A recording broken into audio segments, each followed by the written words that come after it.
नमस्कार दोस्तों, आपका स्वागत है एक बार नए वीडियो में। इस वीडियो में हम बात करने वाले हैं पार्ट 2 सीजीपीएससी पार्ट 2 के बारे में। और जरा सा भी अपना समय वक्त नहीं गंवाते हुए हम चालू करते हैं। केंद्रीय औद्योगिक सुरक्षा बल 27वां नंबर का प्रश्न है। 26 नंबर तक का हमने कंप्लीट कर लिया था। ये 27वां नंबर का प्रश्न है। केंद्रीय औद्योगिक सुरक्षा बल CISF के महानिदेशक के रूप में नियुक्त होने वाली पहला महिला अधिकारी कौन है? तो वो है नीना सिंह। नीना सिंह अंग्रेजी में लिखा है, नैना सिंह हिंदी में लिखा है। तो इसका उत्तर होगा आपका Naina Singh, option number A. प्रश्न नंबर 28 का जो क्वेश्चन है उसमें पूछा गया है कि भारतीय रेगिस्तान के बारे में निम्नलिखित में से कौन सा कथन या कौन से कथन सही हैं?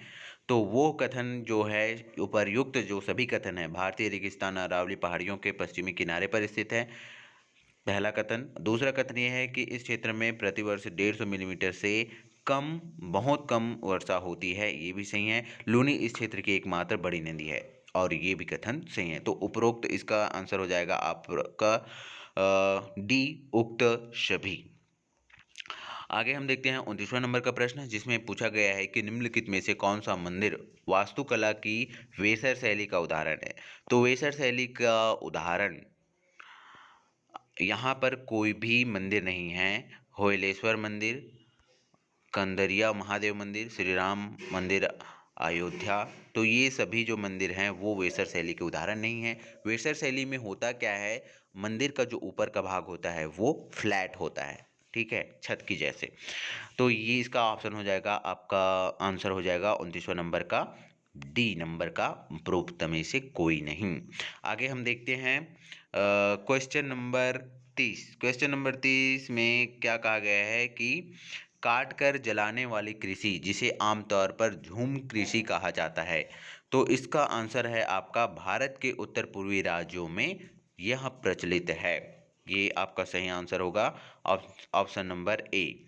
प्रश्न नंबर 31, प्रायद्वीप पठार के बारे में निम्नलिखित कथनों पर विचार करें। तो प्रायद्वीप पठार के बारे में जो कथन है कि नदी के मैदानों से 150 मीटर की ऊंचाई से 600 से 900 मीटर की ऊंचाई तक उठने वाले अनियमित त्रिभुजीय प्रायद्वीपीय पठार के रूप में जाना जाता है। दूसरा, उत्तर पश्चिम में दिल्ली पर्वतमाला, पूर्व में राजमहल की पहाड़ियाँ, पश्चिम में गिर पर्वतमाला और दक्षिण में कार्डमम पहाड़ियाँ प्रायद्वीपीय पठार की बाहरी सीमा बनाती है। तो इसमें जो दोनों कथन दिए गए हैं प्रायद्वीप पठार के बारे में, वो दोनों कथन जो है सही हैं, और इसका आंसर हो जाएगा आपका सी, दोनों 1 और 2। अब हम आगे देखते हैं 32वां नंबर का प्रश्न। तो 32वां नंबर का प्रश्न में पूछा गया है कि एयर इंडिया के माइक्रोसॉफ्ट की एजूर ओपन एआई सेवा द्वारा शक्ति प्राप्त जनरेटिव एआई आभासी एजेंट का क्या नाम है? तो इसका आंसर है आपका ए, महाराजा नाम है। एयर इंडिया के माइक्रोसॉफ्ट की एजूर ओपन एआई सेवा द्वारा जो शक्ति प्राप्त जनरेटिव एआई है, आभासी एजेंट का नाम है महाराजा।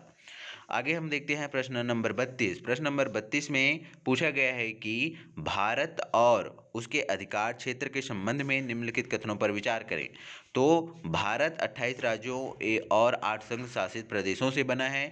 दूसरा कथन ये है कि भारत राज्यों का एक संघ है जो एक संपूर्ण प्रभुता संपन्न समाजवादी पंथ निरपेक्ष संसदीय व्यवस्था की सरकार वाला लोकतांत्रिक गणराज्य है। उपरोक्त में से कौन सा कथन सही है और कौन सा कथन असत्य है, यह प्रश्न पूछा गया है। प्रश्न नंबर 33 का आपका आंसर हो जाएगा कथन नंबर केवल 2 सही है, क्योंकि जो भारत में राज्यों की संख्या है वो बढ़ भी सकती है और घट भी सकती है, और संघ शासित जो प्रदेश की संख्या है वो भी घट या बढ़ सकती है। लेकिन भारत का संविधान में जो लिखा है, भारत राज्यों का एक संघ है जो एक संपूर्ण प्रभुता संपन्न समाजवादी पंथनिरपेक्ष संसदीय व्यवस्था की सरकार वाला लोकतांत्रिक गणराज्य है। यह आपका सही ऑप्शन होगा। प्रश्न नंबर 33 का उत्तर हो जाएगा आपका बी, केवल 2। आगे हम देखते हैं प्रश्न नंबर 34। तो प्रश्न नंबर 34 में पूछा गया है कि संगीत श्रेणी में किस भारतीय शहर को यूनेस्को क्रिएटिव सिटीज नेटवर्क से जोड़ा गया है? तो संगीत श्रेणी में जो है ग्वालियर को जोड़ा गया है। आगे हम देखते हैं प्रश्न नंबर 35। प्रश्न नंबर 35 में आपका प्रश्न है कि कैबिनेट सचिवालय के संबंध में निम्नलिखित कथनों पर विचार करें। तो कैबिनेट सचिवालय प्रत्यक्षतः भारत के उपराष्ट्रपति के अधीन कार्य करता है। दूसरा आपका कथन यह है कि सचिवालय का प्रशासनिक प्रमुख कैबिनेट सचिव है, जो लोक सेवा मंडल का पदेन अध्यक्ष भी होता है। तो इसका आपका आंसर हो जाएगा उपरोक्त में से कोई नहीं, क्योंकि कैबिनेट सचिवालय प्रत्यक्षतः भारत के राष्ट्रपति के अधीन कार्य करता है।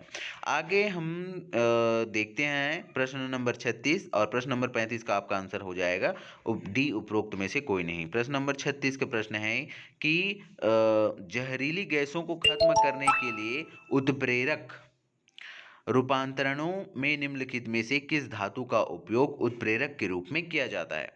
तो सोडियम, थोरियम, रेडियम, ये सभी जहरीली गैसें को खत्म करने के लिए उपयोग नहीं किया जाता, बल्कि ये जो है उपरोक्त में से कोई नहीं, इसका आंसर हो जाएगा प्रश्न नंबर 36 का।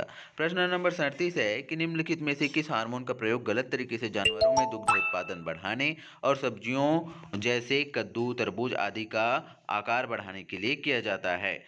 रुकिए, थोड़ा सा मैं नोटिफिकेशन ऑफ कर देता हूँ यार, ज़्यादा। ठीक है, प्रश्न नंबर 37 है कि निम्नलिखित में से किस हार्मोन का प्रयोग गलत तरीके से जानवरों में दूध उत्पादन बढ़ाने और सब्जियों जैसे कद्दू, तरबूज आदि का आकार बढ़ाने के लिए किया जाता है। तो इसका आपका आंसर हो जाएगा ऑक्सीटोसिन हार्मोन। प्रश्न नंबर 37 का आंसर है बी, ऑक्सीटोसिन। प्रश्न नंबर 38 है कि निम्नलिखित में से कौन सी स्वतंत्र भारत की पहली बहुउद्देशीय नंदी घाटी परियोजना है।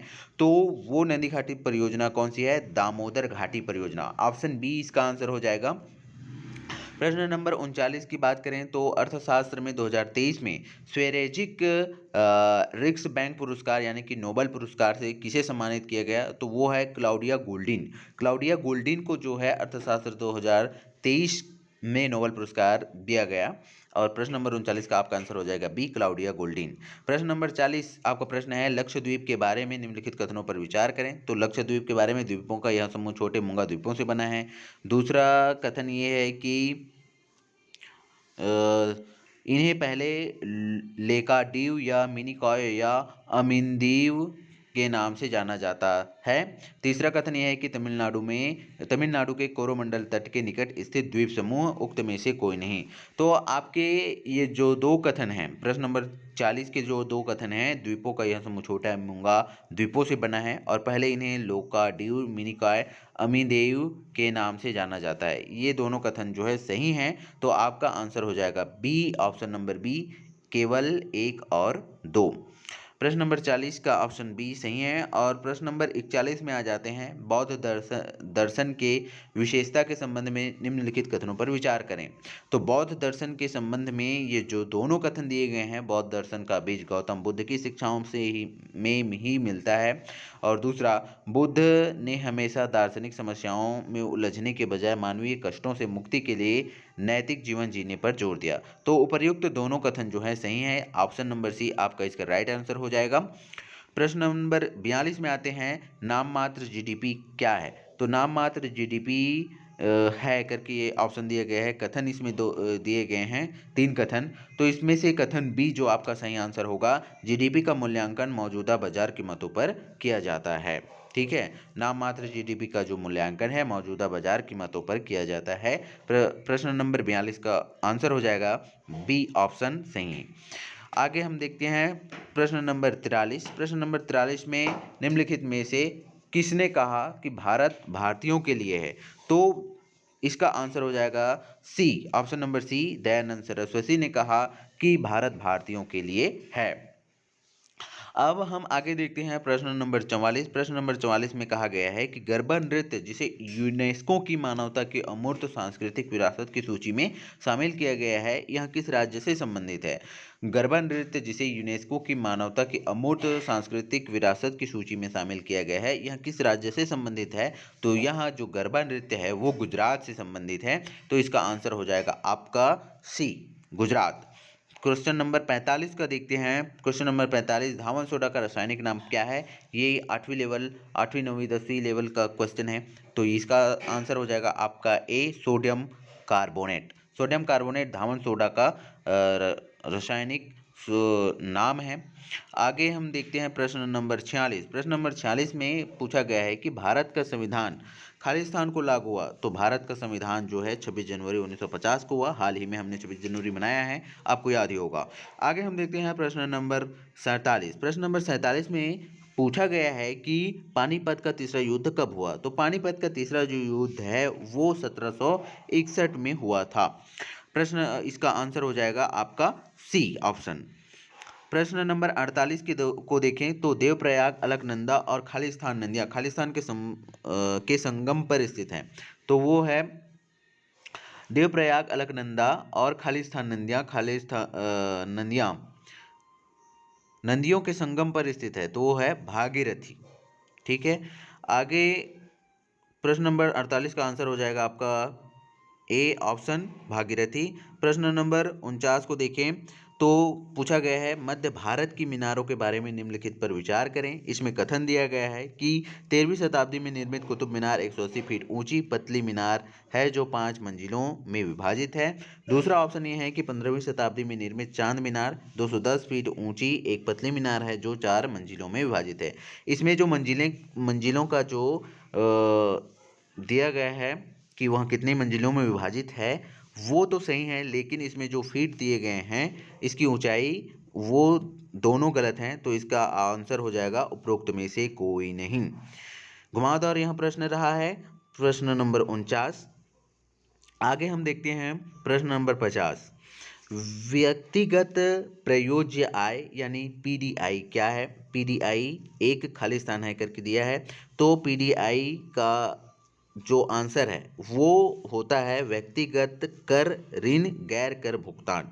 लेकिन इसमें ऑप्शन आपका गलत दिया गया है तो इसका भी आंसर हो जाएगा आपका डी ऑप्शन, उपरोक्त में से कोई नहीं।